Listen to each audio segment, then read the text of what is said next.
அனைவருக்கும் வணக்கம். குறுவை பட்டம் அறுவடை முடிஞ்சிருச்சு. சம்பா பட்டம் அதுக்கான வயல்லாம் வரப்பெல்லாம் சுத்தம் பண்ணிகிட்ருக்குறோம். விதையெல்லாம் விட்டாச்சு. சும்மா நிற்கிறோமேன்னு இந்த நொனாப்பழம் பறித்து சாப்பிட்லான்னு வந்தோம். நொனாப்பழம் ஆடு மேய்க்கும்போது மாடு மேய்க்கும்போது சின்ன வயசில் நிறைய பறித்து சாப்பிட்ருக்கோம். அதில் என்ன இருக்குன்னே தெரியாமல். ஆனால் அதில் எண்ணற்ற சத்துக்கள் இருக்கிறதா இப்போ சொல்கிறாங்க யூடியூப்பில், வாட்ஸ்அப்லன்னு. இதில் இல்லை. இந்த பாருங்கள், காயாக தான் இருக்குது. இங்கே மயிலாடுதுறை மாவட்டத்தில் கடந்த ஒரு வாரமாக கடுமையான வெயில். இந்த ஆவணி மாதம் முடிய போகிற நேரத்தில் கடுமையான வெயில். பழம் இல்லை. இது வேம்பு. இன்னொரு மரம் இருக்குது, இதெல்லாம் தேடி பார்க்கலாம். நொனாப்பழம் இதெல்லாம் இலவசமான பழங்கள். ஷாப்பிங் மாலுக்கு போக வேண்டியதில்லை. குளிரூட்டப்பட்ட அந்த ஃப்ரிட்ஜு அந்த மாதிரி இடத்துலலாம் இல்லாமல் இயற்கையாக கிடைக்கக்கூடிய பழங்கள். இதில் இருக்குது பழம். நம்மளுடைய அதிர்ஷ்டம். ஒரு பழம் இருக்குது, இதோ இருக்குது. இது பாருங்கள், இதுதான் அந்த நொனாப்பழம். அவ்வளோ புளிப்பு இனிப்பு எல்லாம் கலந்து இருக்கும்.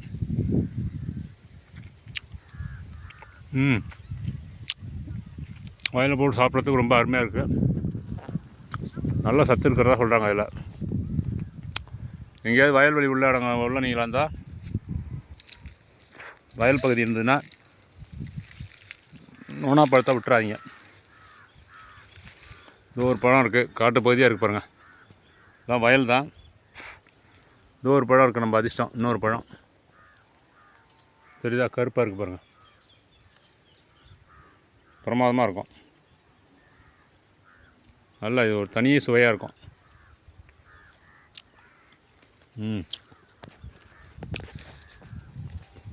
அற்புதமான சுவை. இன்னொரு பழம் இருக்குது.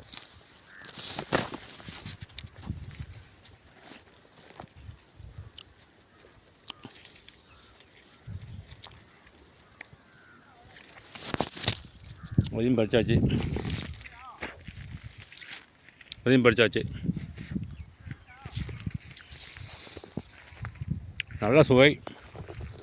3 பழங்கள் பறித்து சாப்பிட்டுக்கணும். நொனாப்பழம் இறைவன் கொடுத்த ஒரு அற்புதமான பழம் தான் நொனாப்பழம். எங்கள் ஊர் வயல்வெளி. இந்த வரப்பெல்லாம் விவசாயத்துக்கு முன்னாடி சுத்தம் பண்ணுறதுக்காக வந்திருக்கோம். பாருங்க, டெல்டா பகுதி, மயிலாடுதுறை மாவட்டம். நன்றி. விவசாயம் காப்போம். விவசாயம் நம்ம தமிழர்களுடைய வாழ்வியல். விவசாயம் போயிடுச்சுன்னா அப்புறம் ஒன்றுமே பண்ண முடியாது. அரிசி வண்ண பைகளிலிருந்து வர்றதில்லை, மூட்டையிலேருந்து வர்றதில்லை. இப்படி வயல்லேருந்து தான் வருது. வணக்கம்.